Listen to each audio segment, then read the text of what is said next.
I want to make a quick little video today to say I am having a serious issue with my Beretta Pico. As you know, I've always said this is one of the ugliest guns I've ever seen in my entire life, and I only bought this one because I found a really good deal on it one day when I was at Sportsman's Warehouse here locally. Now, despite being incredibly ugly, when I took it to the range, it actually did pretty well. Pretty easy to shoot, pretty accurate, and in a small gun like this, that's kind of a rare feature. So I wasn't too disappointed with it until I took it to the range yesterday. Okay, go. Yeah, rifle. It's not loaded, by the way. It's different in the range. Be real careful.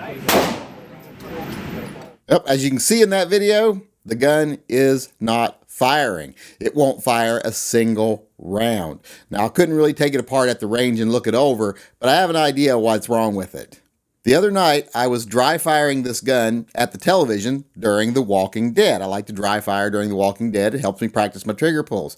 And while I was doing that, I thought I heard something hit the wall by the television. Couldn't see anything, didn't find anything, so I thought, well, maybe it was just my imagination. But now the gun isn't firing. And what I think happened is I think the tip broke off the firing pin while I was dry firing it. So today I'm going to take it apart and see if that's the case, and if it is the case, I'm going to give Beretta a call and see how they handle it. So first, let's get this taken apart. One thing I like about this gun is you can just take it apart with the magazine.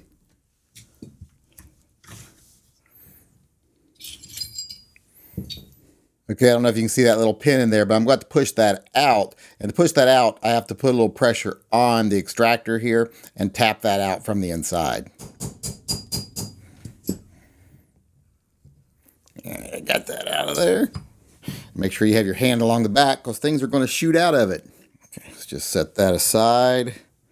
And let's take a look at the firing pin. And if you look close there, you can see the tip of the firing pin is completely gone. It's completely sheared off. So it's time to give Beretta a call. Welcome to Beretta. Beretta, 500 years, one passion.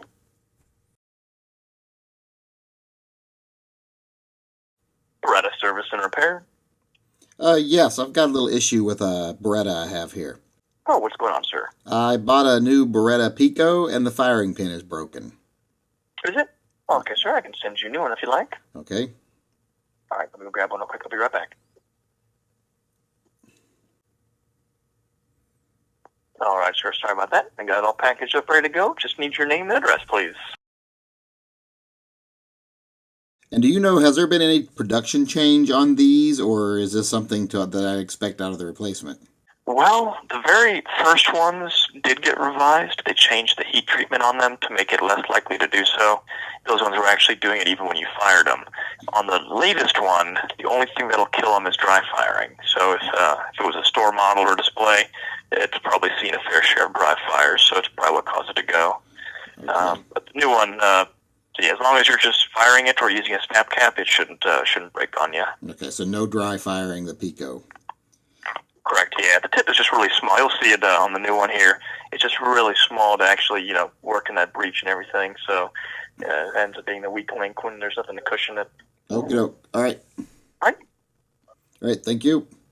You're welcome, sir. You have a good day now, okay? Same to you. Thank you, sir. Bye. Okay, I put it back together here with the exception of the firing pin, which, as you heard, they are sending me a new one.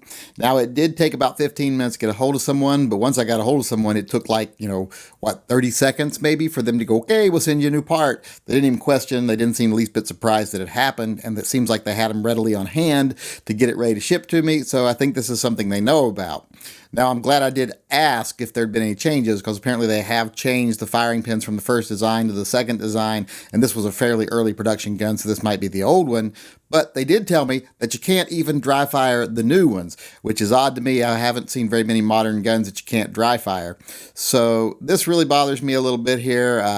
Don't know if I'm going to keep this gun once I replace the firing pin. Once I get it, I am going to run through its paces and make sure it's reliable, and then it's not going to break again. I'm not going to dry fire it any, of course. Or then again, I might see if it does stand up to some dry firing. I can always get another firing pin, I guess. But for right now, this gives me some serious misgivings about this gun. This would have been a catastrophic failure if I'd have needed this gun. So much for semi-autos always being able to be fixed quickly if they fail when you need them. You could not have fixed this in the field. You couldn't have fixed it at all. You just would have been without a gun if this was your only option. So go on and wait, get the new firing pin, install it, see how it does, and I'll keep you all updated.